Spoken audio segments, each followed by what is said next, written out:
രാജാവാകുന്ന നിത്യസത്യവചനത്തിനായി ഞങ്ങൾ അങ്ങയെ സ്തുതിക്കുന്നു.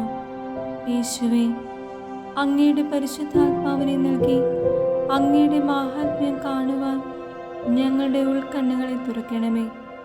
വചനമനുസരിച്ച് അങ്ങയുടെ സാക്ഷിയായി ജീവിച്ച് നിത്യജീവിതത്തിന് ഞങ്ങളെ അർഹരാക്കണമേ.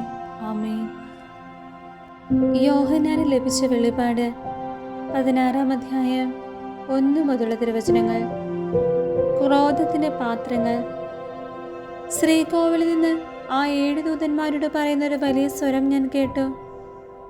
നിങ്ങൾ പോയി ദൈവകോപത്തിന്റെ ആ 7 പാത്രങ്ങൾ ഭൂമിയിലേക്ക് ഒഴിക്കുക. ഉടനെ ഒന്നാമൻ പോയി തന്റെ പാത്രം ഭൂമിയിലേക്ക് ഒഴിച്ചു.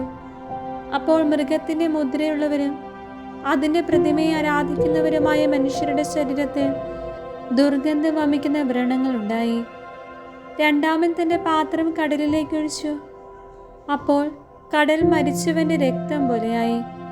കടലിലെ സർവ്വജീവികളും ചത്തുപോയി. മൂന്നാമൻ തന്റെ പാത്രം നദികളിലും നീരുറവകളിലും ഒഴിച്ചു. അവ രക്തമായി മാറി. അപ്പോൾ ജലത്തിന്റെ ദൂതൻ പറയുന്നത് ഞാൻ കേട്ടു. ആയിരിക്കുന്നവനും ആയിരുന്നവനും പരിശുദ്ധനുമായ അങ്ങ് ഈ വിധികളെ നീതിമാനാണ്. അവർ വിശുദ്ധരുടെയും പ്രവാചകന്മാരുടെയും രക്തം ചൊരിഞ്ഞു. എന്നാൽ അങ്ങ് അവർക്ക് രക്തം കുടിക്കാൻ കൊടുത്തു. അതാണ് അവർക്ക് കിട്ടേണ്ടത്. അപ്പോൾ ബലിപീഠം പറയുന്നത് കേട്ടു, അതെ, സർവശക്തനും ദൈവവുമായ കർത്താവേ, അങ്ങയുടെ വിധികൾ സത്യവും നീതിയും നിറഞ്ഞതാണ്. നാലാമൻ തന്റെ പാത്രം സൂര്യന്റെ മേലൊഴിച്ചു. അപ്പോൾ മനുഷ്യരെ അഗ്നി കൊണ്ട് ദഹിപ്പിക്കാൻ അതിന് അനുവാദം ലഭിച്ചു. അത്യുഷ്ണത്താൽ മനുഷ്യർ വെന്തെരിഞ്ഞു. ആ മഹാമാരികളുടെ മേൽ അധികാരമുണ്ടായിരുന്ന ദൈവത്തിന്റെ നാമം അവർ ദുഷിച്ചു. അവർ അനുദപിക്കുകയോ അവിടുത്തെ മഹത്വപ്പെടുത്തുകയോ ചെയ്തില്ല. അഞ്ചാമൻ തന്റെ പാത്രം മൃഗത്തിന്റെ സിംഹാസനത്തിന്മേലൊഴിച്ചു. അപ്പോൾ അതിന്റെ രാജ്യം കൂരിരുട്ടിലാണ്ടു. മനുഷ്യർ കഠിന വേദന കൊണ്ട് നാവ് കടിച്ചു. വേദനയും വ്രണങ്ങളും മൂലം അവർ സ്വർഗസ്ഥനായ ദൈവത്തെ ദുഷിച്ചതല്ലാതെ തങ്ങളുടെ പ്രവൃത്തികളെക്കുറിച്ച് അനുദപിച്ചില്ല. ആറാമത്തെ ദൂതൻ തന്റെ പാത്രം യൂഫ്രട്ടീസ് മഹാനദിയിലൊഴിച്ചു. അപ്പോൾ അതിലെ ജലം വറ്റിപ്പോയി. അങ്ങനെ കിഴക്ക് നിന്നുള്ള രാജാക്കന്മാർക്ക് വഴിയൊരുക്കപ്പെട്ടു. സർപ്പത്തിന്റെ വായിൽ നിന്നും മൃഗത്തിന്റെ വായിൽ നിന്നും കള്ളപ്രവാചകന്റെ വായിൽ നിന്നും പുറപ്പെട്ട തവളകൾ പോലുള്ള 3 അശുദ്ധാത്മാക്കളെ ഞാൻ കണ്ടു.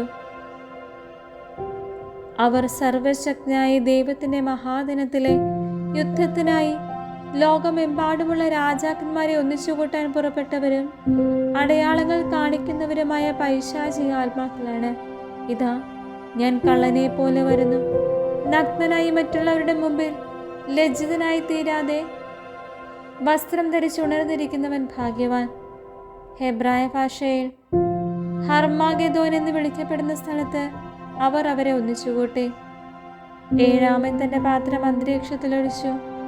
അപ്പോൾ ശ്രീകോവിലിലെ സിംഹാസനത്തിൽ നിന്ന് ഒരു വലിയ സ്വരം പുറപ്പെട്ടു, ഇതാ തീർന്നു.